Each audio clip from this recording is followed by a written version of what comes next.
নমস্কাৰ বন্ধুসকল মোৰ ইউটিউব চেনেললৈ আপোনালোকক স্বাগতম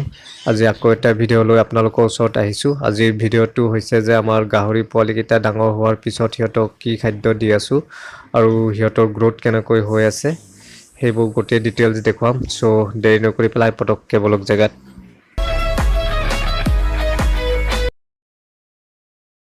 এইটো দেখিছে এইটো গ্ৰোৱাৰ দানা হয় গডৰেজ কোম্পানীৰ দানা হয় এইটো আৰু যোনটো ঢালি আছে এইটো মাকৈ গুৰি হয়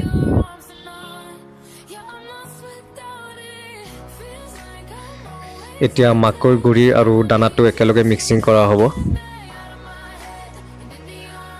আৰু এইটো দেখিছে দানাটো অকমান ডাঙৰ হয় স্টাৰ্টাৰতকে অকমান গ্ৰোৱাৰটো ডাঙৰ হয় বৰ্তমান আমি এনেকৈ মিক্সিং কৰি পেলাই খুৱাই আছো লগতে আমি ভিটামিনও দি আছো বলক আপোনালোকক ভিটামিনটো দেখুৱাও এইটো দেখিবলৈ পাইছে এইটো হৈছে ভিটামিন এইটো আমি দানাৰ লগত মিহলাই দি আছো এটা টাইম আৰু লগতে স্পেশাল ফুড এটাও খুৱাই আছো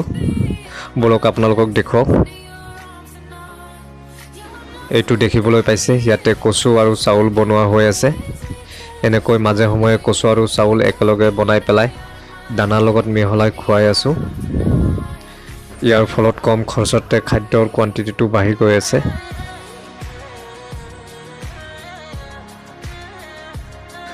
সো বন্ধুসকল আপোনালোকৰ ওচৰত অনুৰোধ আপোনালোকে যাতে চেনেলটো সাবস্ক্ৰাইব কৰি দিয়ে আৰু ভিডিঅটো ভাল লাগিলে মৰমতে এটা লাইক মাৰি দিয়ে যাতে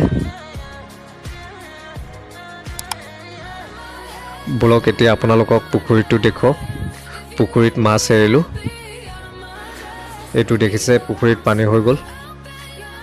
আৰু চাৰিওপিনে নেট লগাই দিছো কাৰণ পানী ওভাৰফ্লো হলে যাতে মাছ বাহিৰলৈ ওলাই যাব নোৱাৰে সেই কাৰণে নেট লগাই দিয়া হৈছে ইয়াতে আমি 10 কেজি চাইনিজ মাগুৰ এৰিলো